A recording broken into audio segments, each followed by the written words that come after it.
अस्सलाम वालेकुम वरहमतुल्लाहि वबरकातुहू। दोस्तों, उम्मीद है कि आप सब खैरियत से होंगे। आज के हमारे सऊदी नामा में 2 से 3 अहम टॉपिक है। सबसे पहले जिस टॉपिक पर बात करेंगे वो खुरुज नहाई के हवाले से है कि अगर कोई आदमी खुरुज नहाई, कौन से खुरुज नहाई, तो 2-3 किस्म के लगते हैं। कौन से खुरुज नहाई वाले यानी जाके दोबारा यानी 2 से 3 दिन बाद 10 दिन बाद वापस आ सकते हैं, इस टॉपिक पर बात करेंगे। इसके अलावा सऊदी वली अहद अल अमीर मोहम्मद बिन सलमान हफिज़हुल्लाह ने एक नए एयरलाइन का ऐलान किया है, वो कब से स्टार्ट हो रहा है, इस पे बात करेंगे।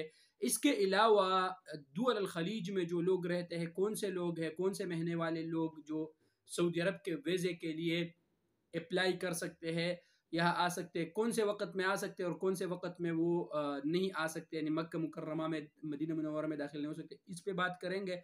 आप दोस्तों से रिक्वेस्ट है कि वीडियो पूरा देख लिया करें ताकि आप दोस्त समझ सके। और अगर आप मेरे यूट्यूब चैनल पे नए तो यूट्यूब चैनल को ज़रूर सब्सक्राइब कर ले, और फेसबुक पेज पे देख रहे हैं वीडियो को तो फेसबुक पेज को ज़रूर लाइक कीजिएगा।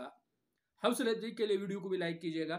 चले अपने पहले खबर की तरफ चलते हैं। दोस्तों देखिए, अगर किसी भाई को खुरुज नहाई निज़ामी तरीके से लग गया, यानी उसका इकामे में टाइम है, उसको खुरुज नहाई लग गया और वो 60 दिन के अंदर अंदर वो सऊदी अरब से निकल गया, तो वो जाके किसी भी तरीके से दोबारा सऊदी अरब नए वीज़े पे आ सकते हैं। कोई भी इस पे मुमानअत नहीं है निज़ामी तरीके से। ये जवाज़ात से किसी ने सवाल किया था, उन्होंने यही जवाब दिया कि निज़ामी तरीके से जो भी खुरुज नहाई चले जाए वो दोबारा किसी भी टाइम नए वीज़े पे आ सकते हैं। आते अपने दूसरे खबर के तरफ। सऊदी वली अहद मोहम्मद बिन सलमान हफिज़हुल्लाह ने, अल अमीर मोहम्मद बिन सलमान हफिज़हुल्लाह ने एक नए एयरलाइन रियाज एयरलाइन यानी रियाज एयर का ऐलान किया है, जो विजन 2030 का एक सिलसिला है।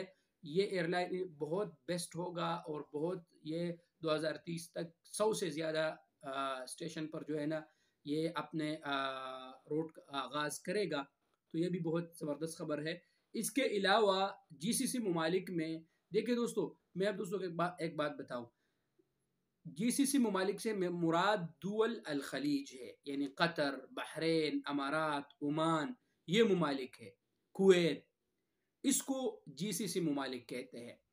पहले इन ममालिक में जो भी गैर मुल्की रहते थे, तो वो अगर उनका इकामा यानी प्रोफेशन उसका अच्छा होता था, यानी इंजीनियर होता था, डॉक्टर होता था, या अच्छा प्रोफेशन होता, तो वो सऊदी अरब के का वीज़ा, सियाहती वीज़ा अप्लाई कर सकता था। बाकी जो छोटे महीने थे, यानी आमिल वगैरह, ये लोग सऊदी अरब का जो सियाहती वीज़ा था, यानी विजिट वीज़ा था, वो अप्लाई नहीं कर सकता।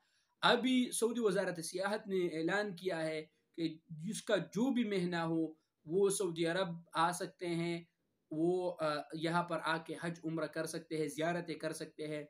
इस वीज़े के लिए शराइत क्या है? इस वीज़े के लिए शराइत जो है वो सबसे पहले आपका पासपोर्ट में टाइम होना चाहिए 6 महीनों से ज़्यादा, आपका इकामा वैलिड होना चाहिए, इसके लिए तामीन भी है, और इसका जो फ़ीस है वो 300 रियाल इसका फ़ीस है।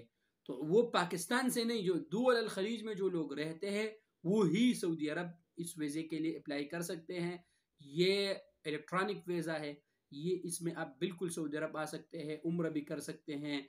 इसके अलावा किसी भी जगह पर आप जाके रुक सकते हैं अपने दोस्तों और प्यारों के साथ। तो ये बहुत ही ज़बरदस्त खबर है। अल्लाह पाक सब जितने भी दुअल खलीज में हमारे मुसलमान भाई रहते हैं, अल्लाह पाक सबको तौफीक दे कि वो यहाँ पर आए हज उम्रा।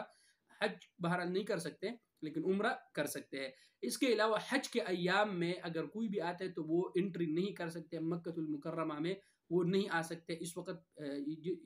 इन अवकात में इस पर पाबंदी होगी, लिहाजा आप लोग ख्याल रखें। जहाँ पर भी हो आप लोग अपना बहुत सारा ख्याल रखें, कानून के मुताबिक रहे। और अगर आप दोस्तों को वीडियो पसंद आया आज तक के लिए इतना है, तो वीडियो को ज़रूर लाइक करें और दोस्तों के साथ ज़रूर शेयर कीजिए।